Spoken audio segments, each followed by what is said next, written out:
perhaps the most haunted of haunted houses in the country, arguably the worst of the scariest, is the McCabe Manor in Tennessee. The McCabe Manor in Tennessee is a 10-hour haunted experience, and the charge of admission, it's free except for a bag of dog food for the Russ McCabe, the owner of the manor, who is former military. And he takes anyone who's willing to sign their life away for this 10-hour experience, he takes them through a grueling amount of scenarios of fear. In fact, it's so intense that he's offered a significant prize, like cash prize, for anybody who can stand the 10 hours without quitting. No one's made it yet. Haunted houses are a thing that crop up now everywhere here and there. Haunted forests, haunted corn mazes. I think just going in a cornfield at dark is a little eerie enough, let alone all the things that people do to spruce up and scare one another around the Halloween season. So I want to talk a little bit about the anatomy of fear. Specifically, let's talk for a moment about how people engineer scary, haunted places. There are a few skills and tricks of the trade if you're engineering one of these houses. And one of the first things that you want to do is design the route so that the traveler has very limited visibility. You want to keep it dark, maybe have some fog, and you always want to watch line of sight to make sure their visibility isn't very far. You don't want them to see what's coming, so that when they turn the corner, something's new. When they take this step, they didn't see what was already there. So you want to sort of keep them in the dark. You also want to include a number of elements of surprises. Things go from really calm to boom, loud, scary, fast.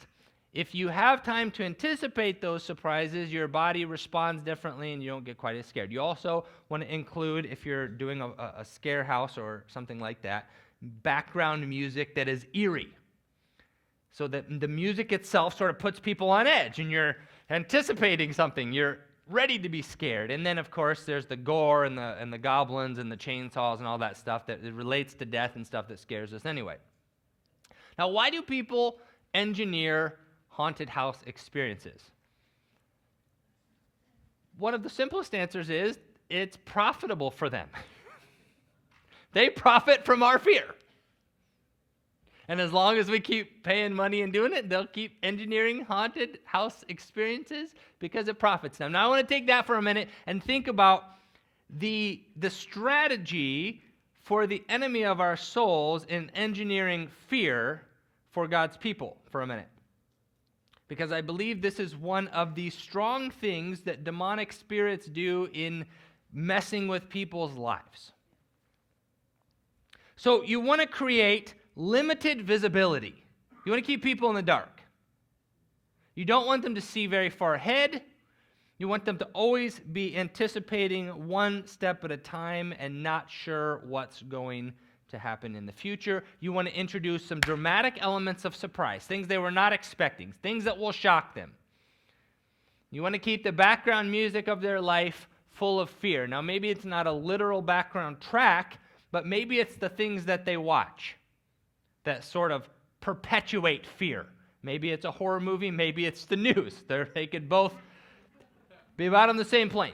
Or maybe it's the things that they listen to. Or maybe it's the thoughts that are the background tracks in their head, perpetuating fear and negativity. And then, of course, there's the regular amount of death and suffering and difficulty in the world anyway that you pile on.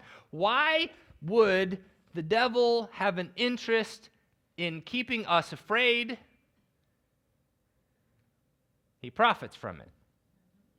He profits from our fear.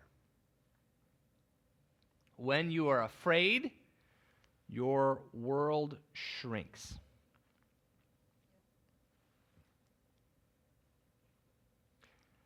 When you are afraid, it's very difficult to live out God's calling for your life. When you are afraid, it is almost impossible to love freely. I want to talk specifically about the difference between the feeling of fear and the state of being afraid. And once we get real clear on the difference between feeling fear and the state of being afraid, then we can start getting better at managing the feeling of fear in a way that is actually God honoring, the reason he gave us fear in the first place. So let me give you a brief definition of fear. Fear, noun, an unpleasant emotion caused by the belief that something or someone is dangerous or is likely to cause pain or a threat. Fear is an unpleasant emotion. Fear is a feeling. Let me say this. Fear is a gift from God if used well. But you can also see that fear is future-based. It's an emotion that is based on our interpretation of what might happen. Fear is a future-based feeling that disrupts us in the present. And sometimes that is a really, really helpful thing. I was taking a walk once in a place with mountains. And as I was walking around a large rock, I was walking pretty fast, and I heard a familiar sound. It was not a cicada. Just enough time for me to go, whoa! Oh! It was a rattlesnake. Thank goodness I heard, and thank goodness that fear response kicked in really quick to make that sidestep, and then for me to look out for anybody else and go, hey, watch out, rattlesnake around the bend. That's a great gift. A fearless person would not have fared well that day. Fear is something that is useful if we use it well. What are some of the things that people fear the most? The common fears among men. What do you think? What are some? Heights? Spiders? Taxes? Life? What else we got? Snakes? Mermaids? Mermaids? Money? Yes. Financial loss? Anything else that's really common? Public speaking? That's one of those that always tops the charts. Death? Yeah. Here, I want to share a few what we could say abnormal or extreme fears that actually have a title. Maybe you're not familiar with this title, but the first one is arachibutyrophobia. Anybody have that? That's arachnophobia, is fear of spiders, but arachibutyrophobia is the fear of peanut butter sticking to the roof of your mouth. Apparently nobody has that, or you wouldn't be laughing at it. Nomophobia, the fear of being without your phone. I know that many of you have had that. In octophobia, the fear of the number 8. Bear with me here. Hippopotamonstrossequipedaliophobia is the fear of long words. That's a real one. Whoever made that up was being a little bit ironic. Linonophobia, the fear of string. Vestophobia, the fear of clothing. I hope we don't suffer from that. Phobophobia, the fear of fear. Fear is a helpful emotion if we use it well, but it is not a useful state to live in. And when the Bible commands us, do not be afraid, God is not trying to wipe away the natural emotional responses that he's given us. What he's trying to do is he's trying to get us to use what we have as a positive, productive tool rather than getting stuck in a state of being afraid. A state of being afraid is the cortisol drip that drains your energy. It's looking for snakes around every corner where there are not likely to be any. It's jumping up when you hear the slightest bit of rattle, though it's clearly not a rattlesnake. It's anticipating all these future bad things happening and then seeing them even when they're not there. It's a paralyzing place to put yourself. I want to look at Joshua chapter 1. If you have a Bible or a device that you'd like to look along with me, you're welcome to look at Joshua chapter 1. I will read it for you otherwise, and I'd like to start reading in verse 1 through about verse 12. Joshua chapter 1 is a moment of opportunity. It's a moment of fear. Joshua is about to lead people, a lot of people, into a place they've never been before to fight a battle that they are not really equipped to fight, and they're afraid. So I want to start reading at Joshua chapter 1, verse 1. The Lord said to Joshua, son of Nun, Moses' aide, Moses, my servant, is dead. That's enough of a scare in itself. You just got promoted to leader of the nation after Moses. How would you like to follow Moses? That's a rough shoe to fill. That's a big role. Now then, you and all these people get ready to cross the Jordan River into the land that I am about to give them to the Israelites. Verse 3, I will give you every place where you set your foot, as I promised Moses. Look at verse 4. Your territory will extend. What does fear do? It shrinks your world. God is saying, I'm going to expand your territory. Note that with the upcoming command to not be afraid. Verse 4, from the desert to Lebanon, the great river, the Euphrates, all the Hittite country to the Mediterranean Sea in the west. 5, no one will be able to stand against you all the days of your life. As I was with Moses, so I will be what? I will be with you. I will never leave you nor forsake you. Be strong and courageous, because you will lead these people to inherit the land I swore to their ancestors to give them. Be very strong and courageous. You're dealing with a group of people who are not warriors. They're not hardened, trained military experts. They have not likely had any combat experience, most of them. I mean, if you want us to build bricks, sure, we could do that. Maybe we could throw them at people, but go fight a war, this is not what we're accustomed to. Don't be afraid. Lead these people where I'm directing you. Be careful to obey all the laws my servant Moses gave you. Don't turn from it to the right or to the left, that you may be successful wherever you go. Verse 8, keep this book of the law always on your lips. Meditate on it day and night, so that you may be careful to do everything written in it. Then you will be prosperous and successful. Have I not commanded you? Be strong and courageous. Do not be afraid. Do not be what? Don't be discouraged, for the Lord your God is with you wherever you go. You are going to feel fear marching into battle, but don't get stuck. Don't be afraid. So Joshua ordered, this is a really important part. So Joshua ordered the officers of the people, verse 11, go through the camp and tell the people, get your provisions ready.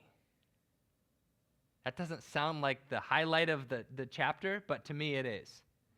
Get your provisions ready. 3 days from now, you will cross the Jordan here to go in and take possession of the land the Lord your God is giving you as your own. Don't be afraid, Joshua. Then he says, get your provisions ready. He didn't sit there and try not to be afraid. He took action.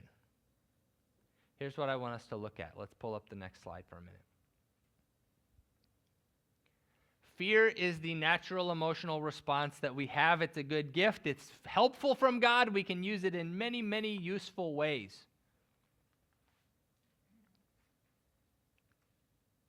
But what we do with it is up to us. What we do with it is up to us. I want you to say this with me. I choose my response to fear. Guys, I know no matter how old we are, I know there's fear. I know there's a lot of fear. I know we don't show it most of the time, but we have it. What I want to tell you is you get to choose your response to it. And so if we don't realize we can choose our response to it, or if we don't manage it well, it will gravitate toward what I call chronic low-grade fear, things like anxiety or worry. These are chronic low-grade fears. A fear is a distinct emotional response to something that is a threat. But anxiety is sort of a generalized projection over all the world and all the future. The future is bad. The world is dangerous. I'm not safe. Worry is constantly telling us we've not prepared enough. We're not ready for this scenario. Maybe we've prepared for 99, but there's the 100th that we're not ready for. These are generalized states of fear, and they're low-grade, draining vitality energy suckers. So when we don't address fear actively in a productive way, it sort of have you ever felt this in your body? Almost like the fear just sort of, it's just resting in your body, except it's not resting. It's just upsetting you.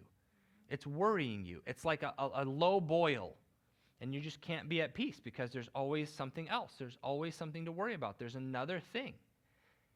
It doesn't let up. It leads to paralysis. You end up letting fear get to the point where you don't move at all because you don't know what to do. You start isolating yourself from any possible threat or people that might be harmful to you or people that you love that could potentially hurt you. It has this dividing tendency from you and the blessings that God has for your life. It turns us into control freaks to want to manage every possible scenario that we can't control. Am I describing anybody's life? I mean, I've certainly been in places like this, seasons like this. We've let this good emotional response turn into a bad state of being afraid. This is not helpful. It's not what God wants for us. It shrinks our life. It takes us away from his blessings and purpose. Here's what we can do with fear that is actually the call that God gave to Joshua is be strong and courageous. We have a choice. When fear comes, we can respond to it by taking action.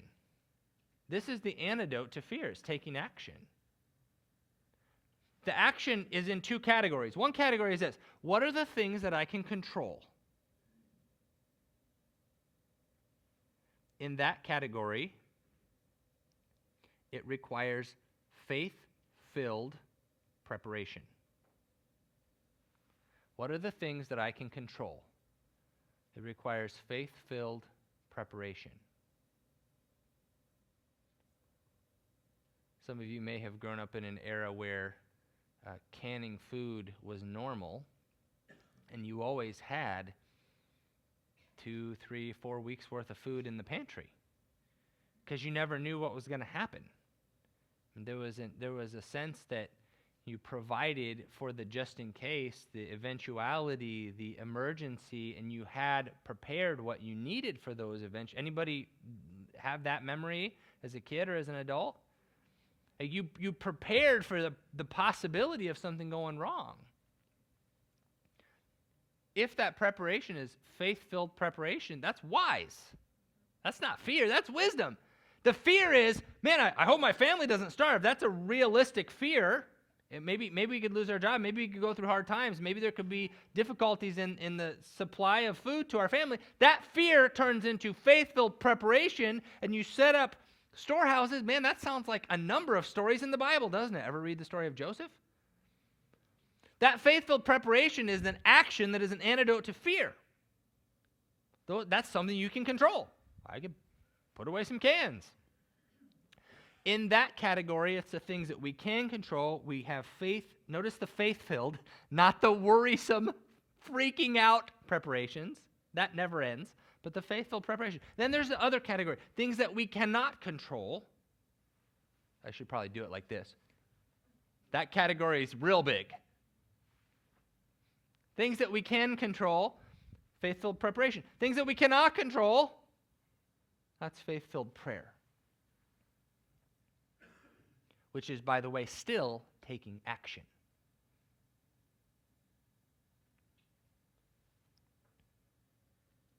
This zone, the things that we can control, God usually gives us pretty good authority and freedom and responsibility to take care of.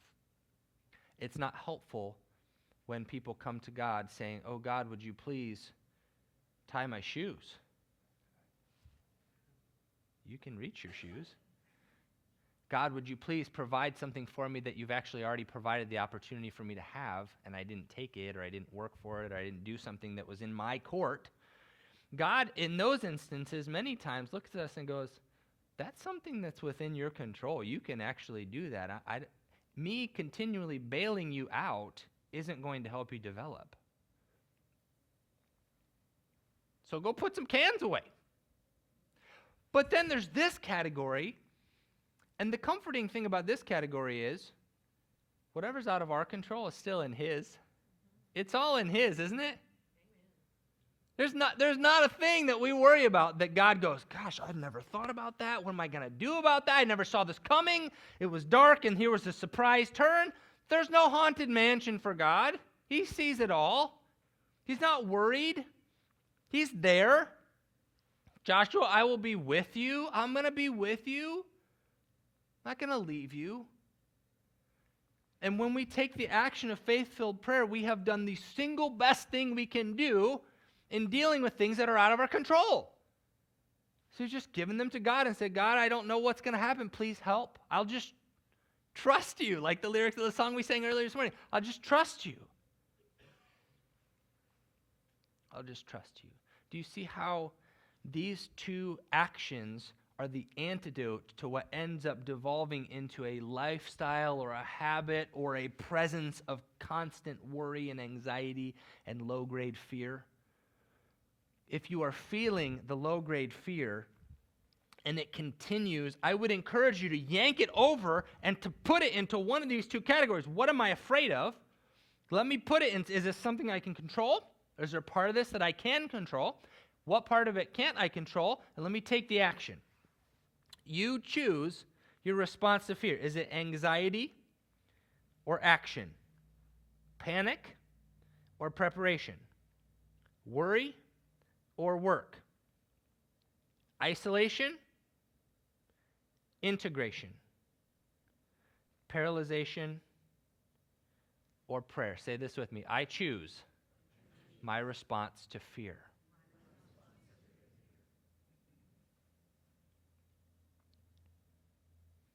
Can we take a moment on the half-sheet handout that relates to this talk? And I'd like to actually walk through a couple moments of this together. The first part says recognize, and the second part says respond.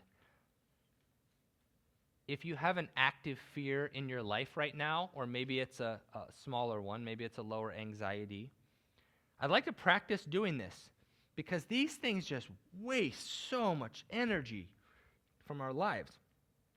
Let's take a moment, and I'd encourage you to jot this down. I'll be quiet at intervals. Believe it or not, I'll actually be quiet for a few minutes of interval.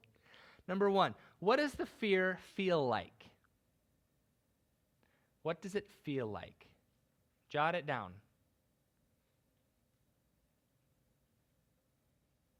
In your body, what are the sensations? My heart skips a beat.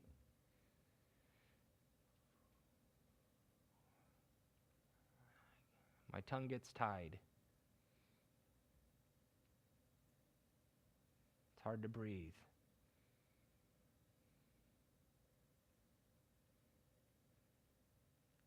Flurry of thoughts and incoherent concerns.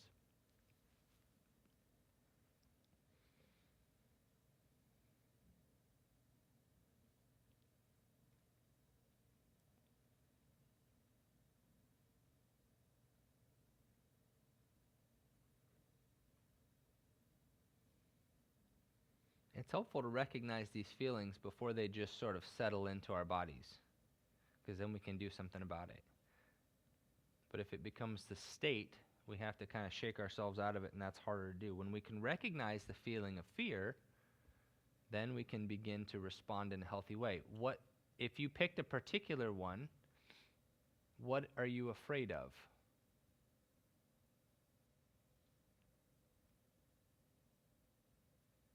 What's the future-based unpleasant thing you're worried that might actually happen? Go ahead and jot it down.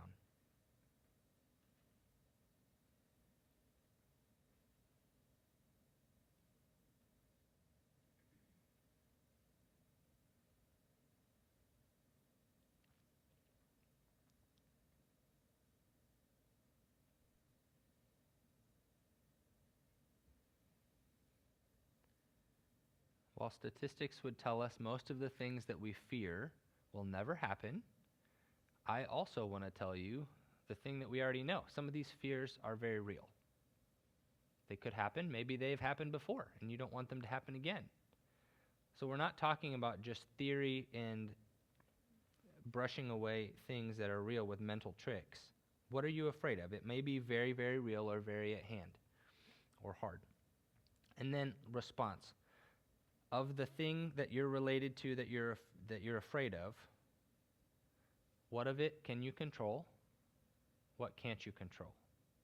See if you can just briefly categorize that in a couple different things. As you're writing that down, I'm going to invite the band to come up and they can come on up now and we'll sing in just a moment to close.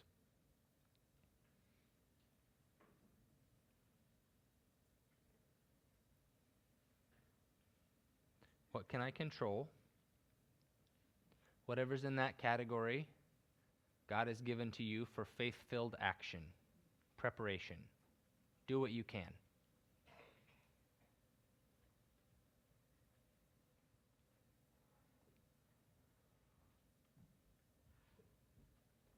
What can't I control? That is the category for faith-filled prayer.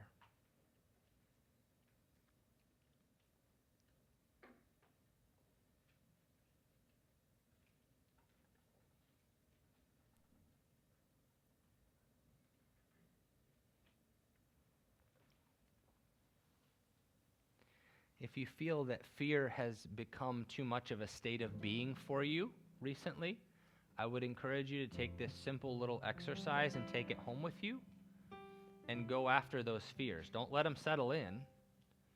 Take them out and say, what am I afraid of?